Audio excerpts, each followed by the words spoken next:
แก้วนี่เห็นบ่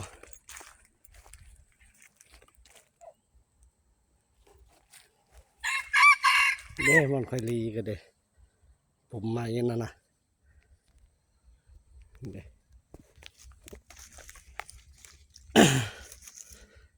ไก่อ่อนอ๋อหมุดเลย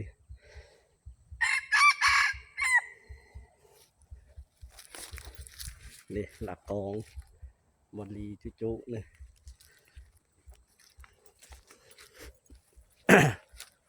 แต้มที่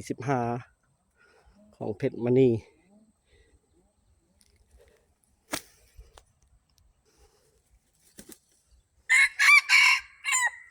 ขันบุดเดียวเนาะ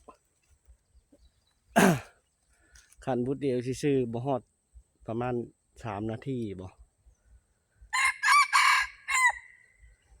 นี่